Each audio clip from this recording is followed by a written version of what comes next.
A Copa Mundial de Futebol é um evento que tem o poder de unir o mundo todo. O Brasil talvez seja o país que mais entra no clima, onde quase todas as pessoas param tudo o que estão fazendo para assistirem a seleção brasileira jogar em busca do título. Você, assim como eu, já deve ter acompanhado várias Copas do Mundo com os seus amigos e família. E se você tem mais de 20 anos, já deve ter visto o Brasil ser campeão mundial. Que a seleção brasileira é uma das favoritas para levar o título, ninguém pode negar. Mas você conhece toda a trajetória do Brasil nas Copas do Mundo e como ele se tornou uma superpotência do futebol? A gente está aqui hoje para te contar como o Brasil saiu de amadores na primeira Copa do Mundo para se tornar a seleção que mais venceu o campeonato na história. Fica com a gente hoje que a nossa história é sobre o Brasil nas Copas do Mundo. Brasil!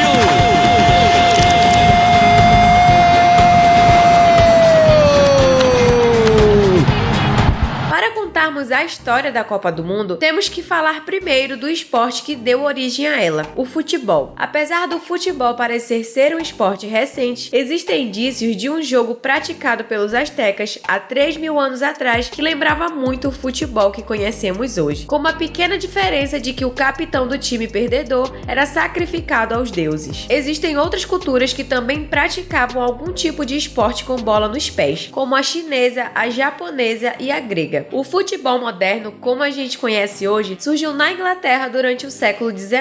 Ele foi criado por alguns clubes de rugby que não aceitavam algumas regras do esporte, então decidiram criar um que se diferenciava. O futebol se tornou rapidamente o esporte favorito entre os alunos e operários escoceses e ingleses, se popularizando entre as classes mais pobres dos países, com os primeiros clubes surgindo de incentivos financeiros de donos de fábricas aos seus operários. O primeiro clube profissional de futebol chamado Notts County foi formado em 1862 e permanece ativo até hoje, com a Inglaterra e a Escócia dando o pontapé inicial no que se tornaria o maior esporte do mundo. Já era de se esperar que o primeiro jogo internacional de futebol não demorasse muito para acontecer. O primeiro campeonato internacional de futebol foi realizado em 1884 dentro do próprio Reino Unido, sendo batizado de Campeonato Internacional Britânico. Essa primeira competição entre nações foi disputada pelos 4 países que compõem o Reino Unido: Inglaterra, Escócia, País de Gales e Irlanda, sendo que a Escócia foi a primeira vencedora do Campeonato Internacional Britânico. Não demorou muito para o futebol se espalhar por toda a Europa, sendo muito bem recebido em países como a Alemanha, França, Espanha e Itália antes do século XIX acabar. Aqui na América do Sul, os primeiros indícios do futebol moderno foram na Argentina em 1864, com o esporte tendo sido disseminado por operários ingleses que vieram para o país. Com o crescimento exponencial do futebol por quase todo o mundo no início do século XX, o esporte acabou sendo adotado como um esporte demonstrativo nos Jogos Olímpicos de Verão de 1900 e 1904. Demonstrativo porque os seus vencedores não ganhavam nenhuma medalha olímpica. A inserção do futebol como esporte olímpico fez com que ele precisasse ser regularizado como um esporte internacional. Então, em 1904, foi criada a Fundação Internacional de Futebol, que você deve conhecer por FIFA. Nas Olimpíadas de 1914, a FIFA conseguiu que os vencedores olímpicos fossem também nomeados como campeões de futebol internacional amador. E assim aconteceu nas Olimpíadas de 1920, 1924 e 1928, com a Bélgica vencendo a primeira e o Uruguai vencendo as duas últimas. Em 1928, a FIFA conseguiu que a competição internacional de futebol fosse separada das Olimpíadas e começou a abrir caminho para que a primeira Copa do Mundo finalmente acontecesse. Com as 2 vitórias que o Uruguai havia conseguido nas Olimpíadas, o país se tornou uma das maiores potências do futebol na época, e isso fez com que ele tivesse o poder de exigir que a primeira Copa do Mundo de futebol organizada pela FIFA acontecesse em terras uruguaias, já que no ano de 1930, que era o ano em que a FIFA estava planejando para a Copa acontecer, o Uruguai estaria completando o seu 100º ano de independência. Em 1930, aconteceu a primeira Copa do Mundo de futebol no Uruguai, sendo disputada por apenas 13 países, quase todos eles das Américas, já que a maioria dos países europeus se recusaram a participar da Copa devido à distância da viagem, que naquela época durava 10 dias. O anfitrião Uruguai acabou vencendo a primeira Copa do Mundo de futebol, sendo que a Argentina ficou em segundo lugar e os Estados Unidos em terceiro. A participação do Brasil nessa Copa rendeu apenas 2 jogos, com ele saindo na sua segunda partida quando perdeu para a Bolívia de 4-0. Com a repercussão do sucesso que foi a primeira Copa do Mundo, não demorou muito para que os países entendessem que a competição não servia somente para divertir o público, mas também como uma grande propaganda política. Pensando dessa forma, Benito Mussolini fez questão de que a próxima Copa do Mundo fosse realizada na Itália, com uma forma de promover o Partido Fascista Italiano. Nessa Copa participaram 16 países, com o Uruguai tendo se recusado a participar como forma de protesto, já que 4 anos atrás os países europeus haviam se recusado a participar da Copa em terras uruguaias. A Argentina também não participou com a sua seleção oficial por decisões políticas e acabou enviando um time amador para o Mundial. Outro grande nome que não participou foi o Reino Unido, que até então não fazia parte da FIFA por decisão própria. Nessa Copa, a seleção brasileira também não jogou lá essas coisas, sendo eliminada pela Espanha por 3-1 nas oitavas de final. Em 34, novamente a seleção campeã foi a anfitriã da Copa, com a Itália conquistando o título em cima da Tchecoslováquia por 2-1. A Copa de 38 aconteceu na França e foi marcada novamente por diversas controvérsias por parte da Alemanha e Itália, que fizeram do evento uma grande forma de demonstrar apoio aos partidos que comandavam os países na época. Uma tensão pairava dentro e fora de campo, com a Europa dando os primeiros sinais da Segunda Guerra Mundial, que aconteceria algum tempo depois. A Espanha foi a primeira a representar essas turbulências políticas, tendo se abstido de participar por conta da guerra civil que estava acontecendo no país. Outra grande seleção que não participou foi a seleção austríaca, pois a Alemanha, comandada pelo bigodudo alemão, havia acabado de anexar o país, fazendo com que a seleção da Áustria fosse abolida. Essa também foi a primeira vez que um país asiático participava da Copa do Mundo, com a participação da Companhia das Índias Orientais Holandesas, que faziam parte da Indonésia na época. A Argentina e o Uruguai também se recusaram a participar dessa Copa do Mundo como forma de protesto, alegando que por motivos da Copa passada ter acontecido na Europa, imaginava-se que a próxima teria que ser realizada de novo no continente americano, o que acabou não acontecendo. O Brasil novamente não ligou para nada e participou de qualquer forma, finalmente conseguindo ficar entre os melhores da Copa, conquistando o 3º lugar na Copa de 38. O primeiro lugar foi novamente conquistado pela Itália, que bateu a Hungria por 4-2 nas finais, se tornando a primeira seleção com 2 títulos mundiais. A Copa de 1942, que estava sendo planejada para ser realizada na Alemanha, acabou sendo cancelada devido ao início de uma das maiores catástrofes que o mundo já presenciou, a Segunda Guerra Mundial. O mesmo aconteceu na Copa de 46, pois a guerra havia acabado de terminar e nem a FIFA e nem os países europeus tinham condições de fazer um evento esportivo do porte de uma Copa do Mundo. A 4ª Copa do Mundo de futebol só voltou a ser realizada em 1950 e dessa vez em terras brasileiras, sendo realizada novamente com vários desfalques dos países europeus. A França se recusou a participar por motivos internos, mesmo estando qualificada. A Alemanha e o Japão foram banidos daquela Copa. A União Soviética, a Hungria e a Tchecoslováquia não participaram por motivos políticos. Até mesmo a Argentina se recusou a participar por ter entrado em conflito com a Confederação Brasileira de Futebol. Ou seja, diversas baixas de seleções importantes na época marcaram a primeira Copa realizada em terras brasileiras. Dessa forma, apenas 13 países participaram da Copa de 50, com destaque para a Inglaterra, que finalmente aceitou participar da Copa realizada pela FIFA. A Copa de 50 foi a primeira a não ter fase de mata-mata, sendo realizada somente em grupos, com os 4 primeiros lugares formando mais um grupo no final para disputar a taça por pontos. Nessa época, o Brasil já era considerado uma seleção importante no futebol, tendo feito uma Copa América no ano anterior com maestria, fazendo nada menos do que 39 gols em 7 jogos que fez. Depois de bater a Suécia por 7-1 e a Espanha por 6-1 nos jogos anteriores, o Brasil finalmente chegou à final, que foi realizada diante de quase 200 mil pessoas no Maracanã contra a seleção uruguaia. E contra todas as possibilidades que davam a vitória para o Brasil, a seleção uruguaia conseguiu vencer a gente de virada por 2-1 naquele dia. Este episódio ficou conhecido por Maracanaço e é considerado um dos maiores vexames da seleção brasileira no final de uma Copa do Mundo. O maior destaque dessa Copa do Mundo foi o atacante Ademir, que fez 8 gols e se tornou o artilheiro da Copa de 50. Em 54, a Copa aconteceu na Suíça, já que o país havia sido pouco afetado pela guerra. Nessa Copa, a Alemanha Ocidental Mundial e o Japão já haviam retomado seu direito de participar novamente. Outra grande diferença foram os países da Turquia e Coreia do Sul, que conseguiram se classificar para a Copa pela primeira vez. A Argentina se recusou a participar da Copa pela terceira vez consecutiva na Copa de 54. O destaque como jogador dessa Copa foi o húngaro Ferenc Puskás, no qual é homenageado hoje com o prêmio Puskás, que elege o gol mais bonito do ano. Na verdade, a seleção húngara era a favorita dessa Copa, já que o Ferenc era considerado o melhor jogador do mundo na época. O Brasil não conseguiu chegar na final dessa Copa, saindo nas quartas de final, sendo derrotado pela favorita Hungria por 4-2. A Hungria conseguiu chegar até o final como já era esperado, e jogando contra a Alemanha Ocidental, que era considerada uma das seleções mais fracas da época. E novamente outra zebra aconteceu, a Alemanha ganhando da Hungria de virada por 3-2, assim conquistando seu primeiro título mundial. O resultado ficou conhecido como o Milagre de Berna. Em 58, a Suécia foi anfitriã da Copa, o que contrariou novamente os países da América que imaginavam que a Copa seria aqui. Essa Copa marcou a decadência do Uruguai como seleção favorita, porque o país não conseguiu nem se qualificar para a Copa da Suécia e até hoje em dia não conseguiu mais repetir os resultados que alcançou nas primeiras Copas do mundo. Já para a seleção brasileira foi bastante diferente, com a Copa de 58 marcando o início da superpotência chamada Brasil quando se fala em futebol. O maior destaque dessa Copa foi um garoto chamado Pelé, que jogou a sua primeira Copa do Mundo com apenas 17 anos de idade e até hoje é considerado o jogador mais jovem da história a participar de uma final de Copa do Mundo. A seleção brasileira finalmente conseguiu levantar a sua primeira taça na competição, se consagrando como a campeã mundial da Copa de 1958. A Copa do Mundo voltou às Américas em 1962, sendo realizada no Chile. A Argentina era a favorita para ser a anfitriã dessa Copa do Mundo, mas devido às várias instabilidades políticas que o país passava na época, ela perdeu o lugar para o país chileno. O Brasil, que já havia finalmente formado a sua seleção de ouro, vinha novamente como um dos favoritos dessa Copa, com destaque para o Pelé, que dispensa qualquer comentário. Mas para a surpresa do brasileiro,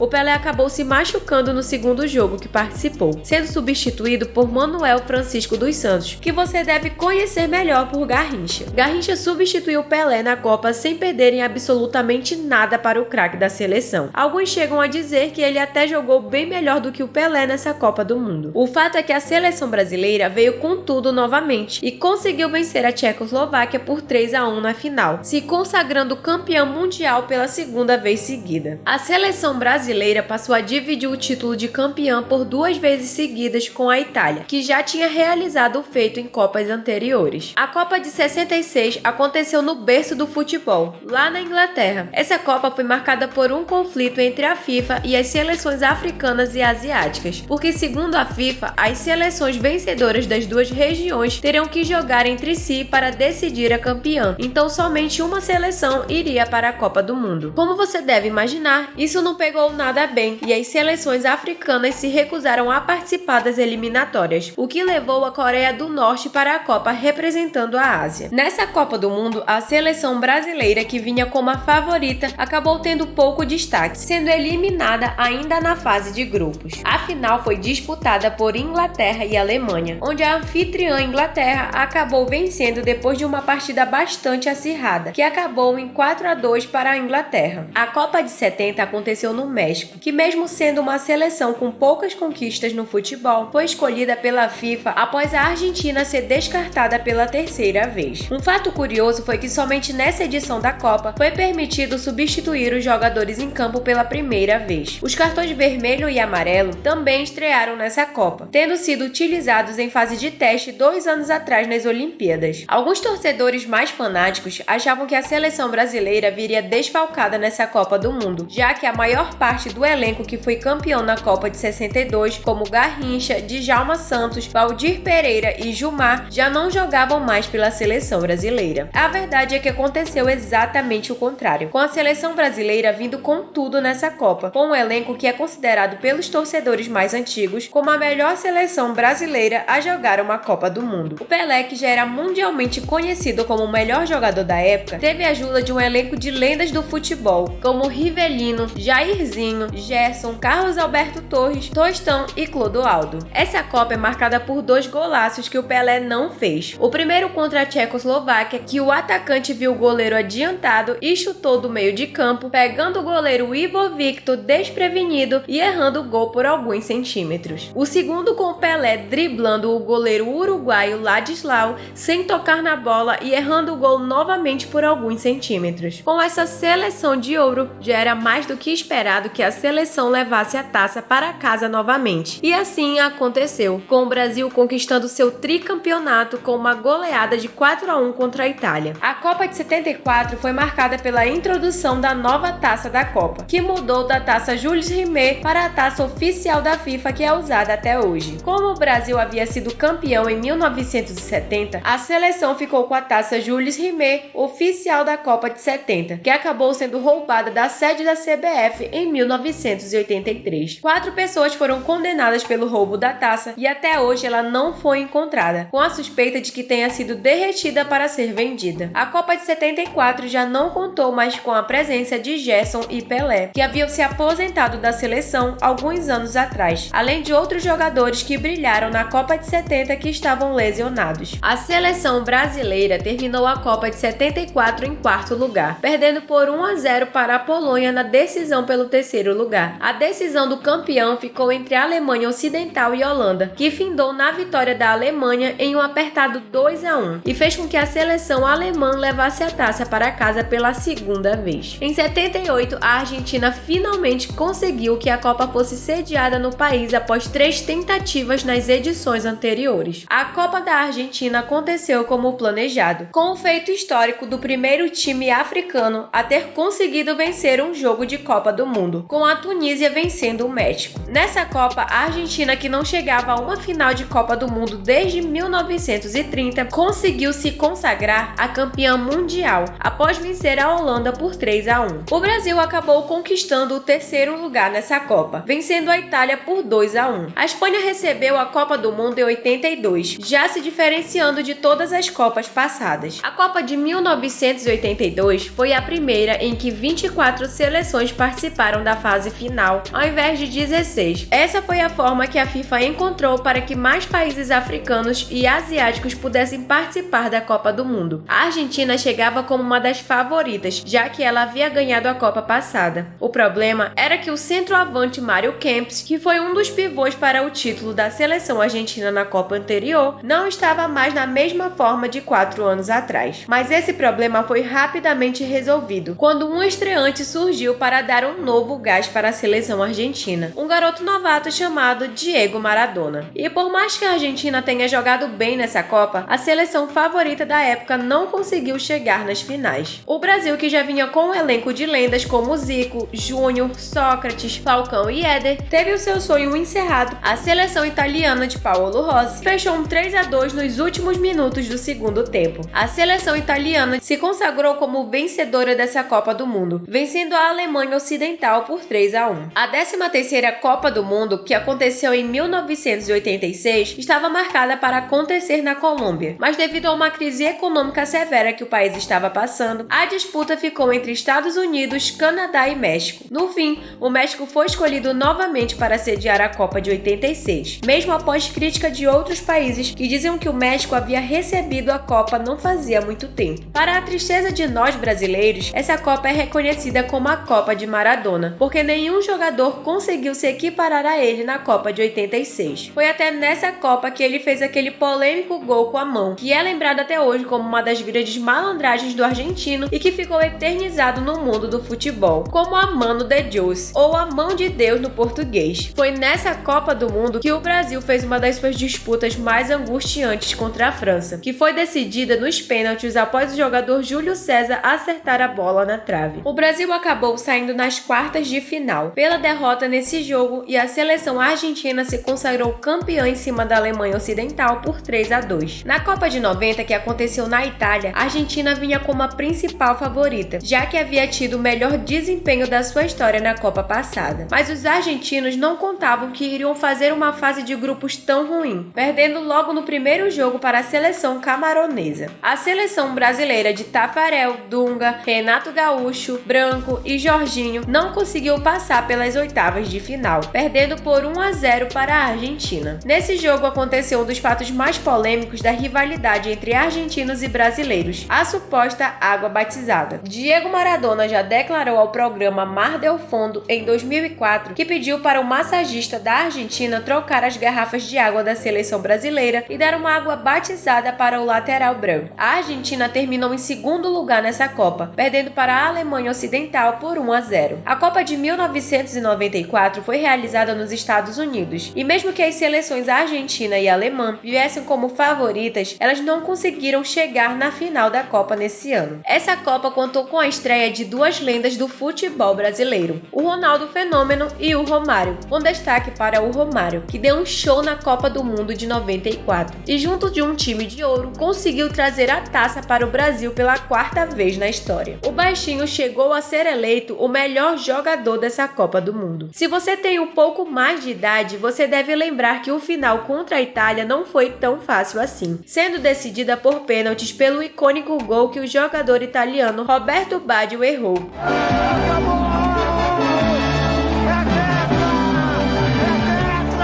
Com destaque para o goleiro Taffarel, que foi decisivo na disputa dos pênaltis. Na Copa de 98, a França foi a escolhida para sediar o evento, já trazendo grandes mudanças para o torneio, como a introdução de mais duas chaves na disputa, totalizando agora 32 seleções. Outra grande mudança foi a inserção do gol de ouro nos acréscimos, para que tivessem menos partidas decididas por pênaltis. Nessa Copa, a seleção brasileira, que era a favorita disparada, teve um dos maiores desfalques da sua história, com o corte de Romário devido a uma lesão uns dias antes do jogo de estreia do Brasil. Outro jogador que vinha se recuperando de uma lesão era o Ronaldo Fenômeno, que tinha machucado o joelho há pouco tempo. Mas a seleção, que vinha munida de grandes jogadores como Taffarel, Dunga, Rivaldo, Roberto Carlos e Ronaldo, não deixou a peteca cair e conseguiu chegar até a decisão contra os donos da casa. Infelizmente, a seleção brasileira não conseguiu passar pela França de Zidane e conquistar o pentacampeonato. Alguns dizem que foi pela qualidade dos jogadores franceses. Outros chegam a dizer que o Ronaldo não estava bem nessa final, porque além da lesão recente, ele ainda teve uma convulsão antes do jogo e acabou não dando o seu máximo com a seleção brasileira. Mesmo não estando na sua melhor forma, o Ronaldo ainda foi eleito o melhor jogador da Copa de 98. A Copa de 2002 foi a primeira na história a ser realizada em dois países, a Coreia do Sul e o Japão, e também a primeira vez que foi realizada em países asiáticos. A França, que já vinha como a favorita dessa Copa, estreou na sua fase de grupos com um dos maiores fiascos da sua história, sendo derrotada pela seleção senegalesa na estreia e ficando na última posição do seu grupo com apenas 1 ponto. Outra seleção que saiu na fase de grupos foram os hermanos argentinos, que também não passaram para o mata-mata. Uma das maiores surpresas dessa Copa foi a seleção sul-coreana, que conseguiu eliminar os gigantes Itália e Espanha nas oitavas e quartas de final, respectivamente. A final tão esperada aconteceu entre o Brasil e a Alemanha, que estranhamente nunca haviam se enfrentado em uma final de Copa do Mundo na história. A Alemanha, que já havia participado de 7 finais da Copa do Mundo, perdeu o título para a gigante brasileira em um 2-0 histórico, com gols de Rivaldo e Ronaldo Fenômeno. Brasil!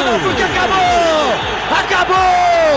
É penta! Essa Copa do Mundo foi a Copa que me marcou, não só pela conquista do pentacampeonato pelo Brasil, mas também pelo clima de vitória que o Brasil ficou na época. Eu lembro com muito carinho até hoje. Qual foi a Copa que mais te marcou? Deixa aí nos comentários que a gente ama ler as histórias de vocês. Na Copa de 2006, que aconteceu na Alemanha, os donos da casa já iniciaram o torneio com uma goleada de 6-0 em cima da Costa Rica. Os alemães também mandaram os argentinos para casa nas quartas de final em uma disputa de pênaltis. O Brasil também foi embora nas quartas, após perder por 1-0 para a seleção francesa. A decisão da campeã desta Copa ficou entre Itália e França, que deu o 4º título da sua história para a seleção italiana em uma disputa de pênaltis. Essa Copa é marcada por uma das cenas mais icônicas da Copa do Mundo, a famosa cabeçada de Zidane no jogador italiano Materazzi. Em 2010, a Copa foi realizada pela primeira vez no continente africano, mais especificamente especificamente na África do Sul. Essa Copa ficou marcada parte pelo futebol e parte pelas suas peculiaridades que conquistaram o mundo todo, com destaque para a vuvuzela, que por muito pouco não foi proibida dentro dos estádios de tanta gente que usou o instrumento na época. Outro grande destaque foi o polvo pou, que conseguiu prever vários resultados da Copa do Mundo de 2010. O Brasil voltou para casa nas quartas de final nessa Copa, depois de ter sido derrotado pela seleção holandesa em um icônico 2-1. Outro grande destaque de 2010 foi a seleção de Gana, que conseguiu chegar às quartas de final e por muito pouco não se classificou para a semifinal. A grande campeã dessa Copa foi a seleção espanhola, que venceu a Holanda por 1-0 na final. Em 2014, a Copa voltou a acontecer no Brasil depois de vários anos e marcada por uma das piores humilhações sofridas pela seleção brasileira em uma Copa do Mundo: o famigerado 7-1 nas semifinais contra a Alemanha. A verdade é que ninguém conseguiu parar a máquina alemã nessa Copa e a seleção se tornou campeã pela quarta vez na sua história, vencendo a Argentina por 1-0. O jogador Miroslav Klose conseguiu ultrapassar o Ronaldo Fenômeno como o maior goleador de Copas do Mundo nessa Copa, conseguindo fazer 16 gols nos torneios que participou. Um caso inusitado que aconteceu nessa Copa foi a mordida do Suárez no italiano Chiellini, onde Suárez sofreu a punição mais severa da história pela FIFA, ficando fora de 9 jogos oficiais da seleção uruguaia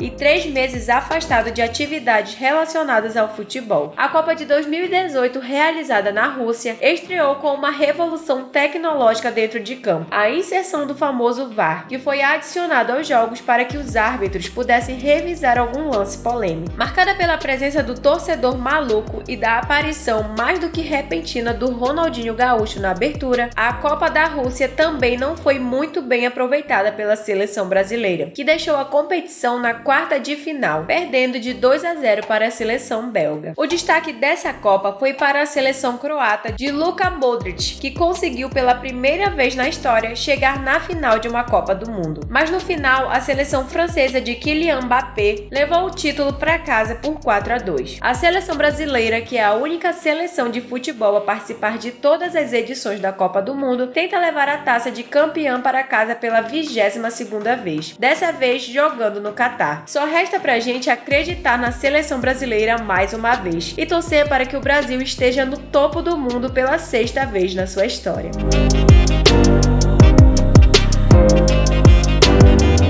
E essa foi a história do Brasil nas Copas do Mundo. Se você curtiu conhecer mais da trajetória da seleção brasileira pelo torneio, a gente pede que você contribua com o nosso canal, clicando no gostei aí embaixo e se inscrevendo no canal. Não esqueça de comentar também a Copa que mais te marcou. A gente ama conhecer a história de vocês. Muito obrigada por ter ficado comigo até aqui, um beijão e te vejo na próxima história.